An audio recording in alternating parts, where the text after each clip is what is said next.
Coach, I remember you mentioning in a presser last year about how at FDU, by the time the end of the year came around, things were just automatic and practices were so quick, so good, and you were getting in and out in 45 minutes. Have you gotten to that level with this team, and how hard has that journey been to get here with this group?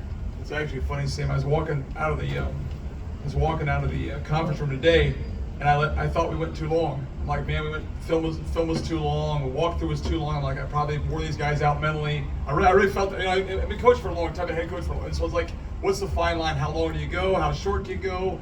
Do you want to save their legs? We have guys fasting, all that kind of stuff going on. So it's like you're trying to be smart about that. I actually felt like we went too long today, but we just got tough guys. When we started this process last year, it took us some time. We wanted to get tough guys who could compete, and I knew we had them.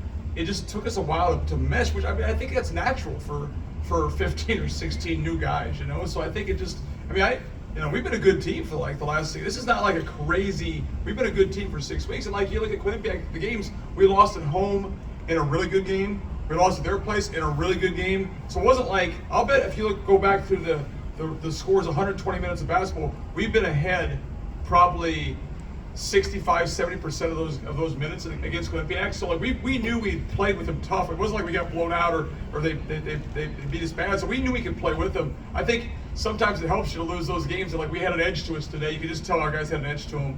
But we're starting to practice shorter and get things done a little bit quicker.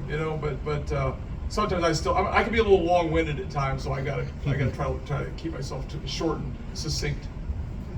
Vincent Simone, Daily Joseph Hoops. Tobin, Iona's obviously had a long track record of success, coming in, replacing Rick Pitino, Tim Cluse having all the tournament trips. Just, I wonder about your sort of expectations of carrying on that legacy and what it would mean to you to get to that next step here. Yeah, there's a lot of unbelievable traditions. That's why I came here, right? That's why I left FDU to come here. It's like I wanted to have a chance to play, be in a place where they're used to winning. They want to win. There's an incredible support and tradition, and so yeah, with that comes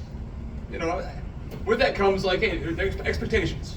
That's the best word. Is expectations to be where we're at now, to play well, to win games, to win championships, to put up banners, all that kind of stuff. So there's that's there. But like, I like all that. Like, if you coach and you compete, like, your own expectations are already off the charts. So the outside stuff never bothers me.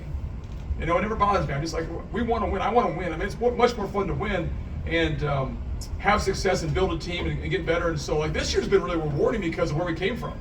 Right? It's been really rewarding to be. I don't know what our record was at one point, 4-10, 4-11. People were giving us up for dead. I heard that I try to stay off social media, the worst team in Iona history, all this guy. Like, I knew it was there somehow. We just had to keep on. I was that guy. Guys extremely positive. Guy's my man. Guy's very positive. So he had the whole podcast. We were like he had a way of us to get in the top 4 seed or whatever. So I listen to guys' stuff. But like, I knew we had it somewhere. And it's when you're a coach, like somehow, some way, trying to find to get it out of them. And I just credit the other guys have just grown up so much and really meshed well. So it's been a fun last few weeks. Coach, as the game was winding down, every time there was a stoppage and the team would come toward the bench, Yafet at a time where he was trying to get the guys to calm down. Clarence did the same thing at another point. So they're really trying to take a very business-like approach here. How hard is it to get that kind of maturity when you have a whole new roster together for the first time? Yeah, you hope that you have high character guys. Like I'll say about Clarence Rupert, right? He came in and he probably had big expectations. He's going to come in here from being in the Elite 8 and having a great career so far, and it probably hasn't gone according to plan, which it doesn't go according to plan sometimes. So I think he sees now what's happening in the process and is enjoying the process. I thought he played great tonight. So we just have older guys that have been there a little bit. But we've also been a lot of close, Guy. We've been a lot of close games. We don't blow anybody out. We don't get blown out. It's like we're everything's a 1 possession, 2 possession game. So we've learned how to play in tight games, and now we're starting to win those games. But I'm sure tomorrow will be the same way too, and hopefully we can find a way to win that one. Mike Watito, Quinnipiac Chronicle. Coach, you guys were unstoppable in the post tonight. Quinnipiac had no answers for it. The lack of answers led to fouls. The fouls led to and ones. How important was the post offense to tonight's win? Yeah, Yafet was really a physical presence. Mooney was really physical. Like, you know, you've seen the last couple of days, he's just a beast in there. You know, he's so strong, so physical.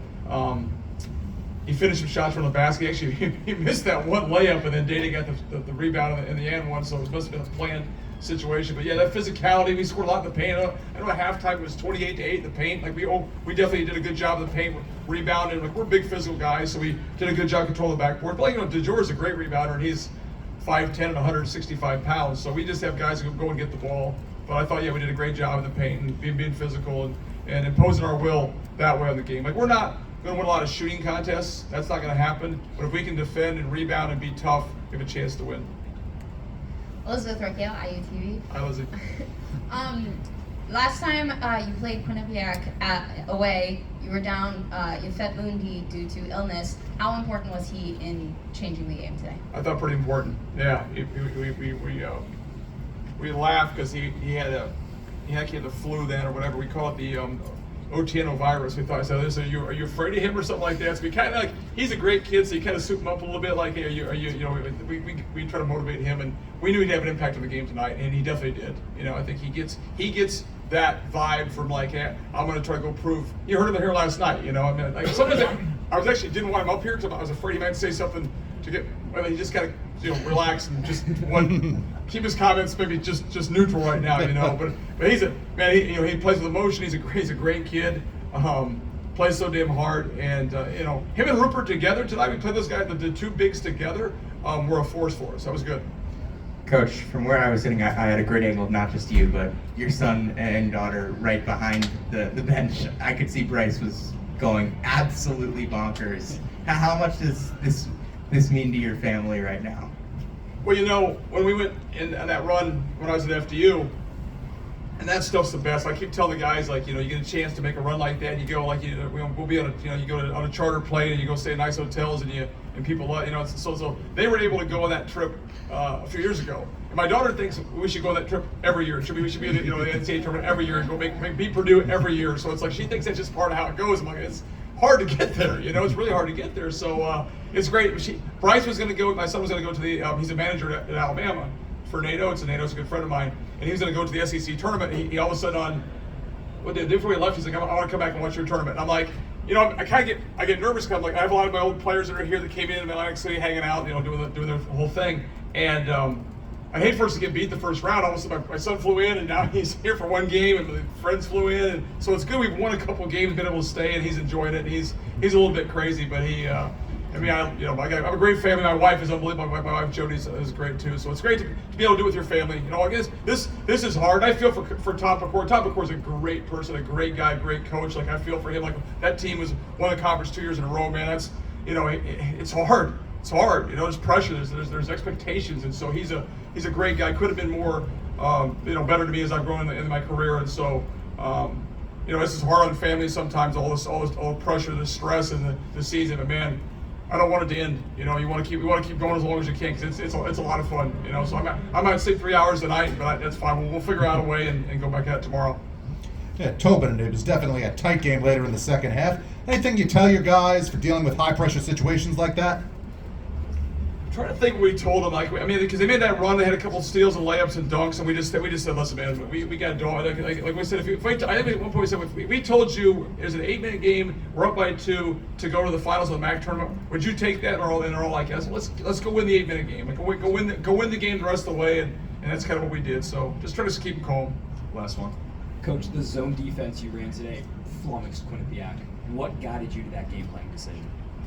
You know, I have a great staff, and so they you know, we just pound the film and try to find ways of being trying to guard people and being good defensively. And I think our guys are listening and paying attention. You know, it's like when you win, they listen better. Just right, they're kids, right? So they're a young man, and so when you win and you have success, they're listening, they're paying attention, and like, you know, I got a great staff. Cam Morrell runs our defense, and he does an unbelievable job. And so we were locked in today, and you know, we'll go right back at it tomorrow and now and go get ready for tomorrow. Tobin, thank you very much. Congratulations. Thanks, guys. Thank you.